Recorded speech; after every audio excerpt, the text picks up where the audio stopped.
ஈரானின் ஏவுகணை தாக்குதலுக்கு பதிலடி கொடுக்க இஸ்ரேல் திட்டமிட்டு வருவதாக ஒரு முக்கிய தகவலானது வெளியாகியிருக்கிறது. யோம் கிப்பூர் போரின் நினைவு நாளான அக்டோபர் 7ஆம் தேதியன்று இஸ்ரேல் தனது தாக்குதலை நிகழ்த்த வாய்ப்பிருப்பதாக உலக நாடுகள் கணித்திருக்கிறது. ஈரானின் ஏவுகணை தாக்குதலுக்கு பதிலடி கொடுக்க இஸ்ரேல் திட்டமிட்டு வருவதாக ஒரு முக்கிய தகவலானது வெளியாகியிருக்கிறது. யோம் கிப்பூர் போரின் நினைவு நாளான அக்டோபர் 7ஆம் தேதியன்று இஸ்ரேல் தனது தாக்குதலை நிகழ்த்த வாய்ப்பிருப்பதாகவும் உலக நாடுகள் கணித்திருக்கிறது. 2023 அக்டோபர் 7 அன்று விடியற்காலையில் நூற்றுக்கணக்கான ஹமாஸ் போராளிகள் இஸ்ரேலுக்குள் ஊடுருவி தாக்குதல் நடத்தினர். இதனால் வரும் அக்டோபர் 7ஆம் தேதியன்று இஸ்ரேல் கடும் தாக்குதலை மேற்கொள்ளும் என தெற்கு ஆசிய நாடுகள் மத்தியில் பதற்றம் நீடித்து வருகிறது. கூடுதல் விவரங்களை நிர்வாக ஆசிரியர் மகாலிங்கம் வழங்க கேட்கலாம். மகாலிங்கம், வணக்கம். இது குறித்தான விவரங்கள். வணக்கம். ஈரானினுடைய ஏவுகணை தாக்குதலுக்கு பதிலடி கொடுக்க இஸ்ரேல் திட்டமிட்டு வருவதாக தகவல் வெளியாகியிருக்கிறது. குறிப்பாக வரும் 7ஆம் தேதி அன்று இஸ்ரேல் தனது பதிலடியை நடத்தும் என உலக நாடுகள் கணித்திருக்கின்றன. குறிப்பாக 2 காரணங்கள் இருக்கிறது. எதற்காக இது போன்ற ஒரு முடிவை இஸ்ரேல் எடுக்கும் என்பதற்கு 2 காரணங்கள் கூறப்படுகிறது.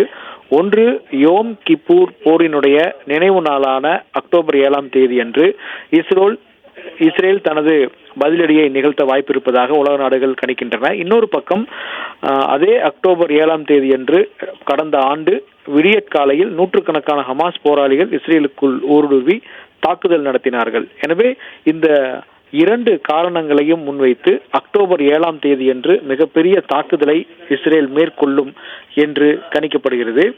ஈரானின் ஏவுகணை தாக்குதலுக்கு பதிலடி கொடுக்க இஸ்ரேலுக்கு உரிமை இருப்பதாக அமெரிக்கா உள்ளிட்ட நாடுகள் கருத்து தெரிவித்திருக்கின்றன. இதுவும் இஸ்ரேலுக்கு சாதகமான ஒரு நிலையாகத்தான் பார்க்கப்படுகிறது. ஏனென்றால் இஸ்ரேல் மீது ஏவுகணை தாக்குதல் என்பது நடத்தப்பட்டிருக்கிறது. எனவே சர்வதேச அளவில் ஒரு நாட்டின் மீது தாக்குதல் நடத்தப்பட்டால் அந்த நாடு திருப்பி தாக்கும் ஒரு வாய்ப்பு அந்த நாட்டுக்கு கொடுக்கப்படும் என்று கருதப்படுகிறது. அதன் அடிப்படையில் தான் சில நாடுகள் அதற்கு ஆதரவான நிலைப்பாட்டை எடுத்திருக்கின்றன. சில நாடுகள் இனிமேல் தாக்குதல் என்பது நடத்தப்படக்கூடாது, தெற்காசியாவில் அமைதி நிலவ வேண்டும், பேச்சுவார்த்தை மூலமாக ஒரு அமைதியான நிலை நிலவ வேண்டும் என்ற ஒரு கருத்தை தொடர்ந்து முன்வைத்து வருகிறார்கள். ஆனால் ஈரானினுடைய ராணுவ நிலைகள், எண்ணெய் கிணறுகள், அணு ஆயுத நிலையங்கள் ஆகியவற்றின் மீது இஸ்ரேல் தாக்குதல் நடத்தக்கூடும் என தகவல் சொல்லப்பட்டிருக்கிறது.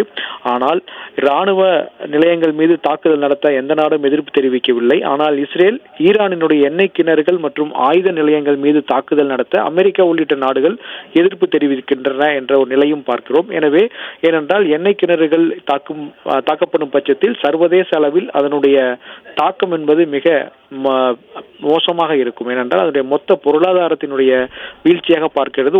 தனிப்பட்ட ஈரான் நாட்டினுடைய பொருளாதாரம் மட்டும் வீழ்ச்சி அல்ல. ஏனென்றால் அந்த ஈரான் நாட்டில் எண்ணெய் வளத்தை நம்பிதான் பல நாடுகள் இருக்கின்றன. எனவே மற்ற நாடுகளும் இதனால் பாதிக்கப்படக்கூடும் என்ற கருத்தும் சொல்லப்பட்டிருக்கிறது. மேலும் அணு ஆயுத நிலையங்களை தாக்குதல் நடத்துவதற்கும் இதற்கு எதிர்ப்பு என்பது கிளம்பி இருக்கிறது. அப்படி ஒன்று நடந்தால் இது அணு ஆயுத போராக மாறக்கூடும் என்ற அச்சமும் சொல்லப்பட்டிருக்கிறது. அது மட்டுமல்லாது இந்த விவகாரத்தை பொறுத்த வரைக்கும் தற்பொழுது இஸ்ரேல் தொடர்ந்து ஹெஸ்புல்லா அமைப்பினர் மீது தொடர்ந்து தாக்குதலை மேற்கொண்டு வருகிறார்கள். அதில் தற்போது அண்மையில் கிடைத்த தகவலின் அடிப்படையில் இஸ்ரேலினுடைய வான்வழி தாக்குதலில் ஹெஸ்புல்லா அமைப்பின் துணைத் தலைவர் சபிதீன் கொல்லப்பட்டிருப்பதாக தகவல் சொல்லப்பட்டிருக்கிறது. பெய்ரூட்டில் சபிதீன் பதுங்கியிருந்த கட்டடத்தின் மீது இஸ்ரேல் ஏவுகணை தாக்குதல் நடத்தியிருப்பதாகவும் சொல்லப்பட்டிருக்கிறது. கடந்த செப்டம்பர் 27ஆம் தேதி இஸ்ரேல் நடத்திய வான்வழி தாக்குதலில் ஹெஸ்புல்லா அமைப்பின் தலைவரான நஸ்ரல்லா கொல்லப்பட்டார். நஸ்ரல்லாவிற்கு பிறகு சபுதீன் தான் தலைவராக கொண்டு வரப்படுவார் என்று கூறப்பட்ட நிலையில் தற்பொழுது சபுதீனுடைய இந்த இழப்பு அந்த அமைப்புக்கு பின்னடைவாக இருக்கும் என கருதப்படுகிறது. அது மட்டுமல்லாது தொடர்ந்து தெற்கு லெபனானில் இஸ்ரேல் தனது தரைவழி தாக்குதலை தீவிரப்படுத்தி வருகிறது. அந்த தரைவழி தாக்குதலில் பல இடங்களில் தற்பொழுது ஹிஸ்புல்லா அமைப்பை சார்ந்தவர்கள் கொலை செய்யப்பட்டிருக்கிறார்கள் என்ற தகவலும் சொல்லப்பட்டிருக்கிறது. இன்னொரு பக்கம் தெற்கு லெபனானில் ஹிஸ்புல்லா அமைப்பினர் பதுங்கியிருந்த மசூதி மீது வான்வழி தாக்குதல் இஸ்ரேல் நடத்தியதாக சொல்லப்பட்டிருக்கிறது. ட்ரிபோலி நகரில் பதுங்கியிருந்த ஹமாஸ் இயக்கத்தின் தளபதிகள் ஒருவரான சையத் அட்டா அலி கொல்லப்பட்டிருப்பதாக தகவல் சொல்லப்பட்டிருக்கிறது. இஸ்ரேலின் தாக்குதலில் லெபனானில் கடந்த 2 வாரங்களில் 1000க்கும் மேற்பட்டவர்கள் பலியானதாகவும் கூறப்படுகிறது.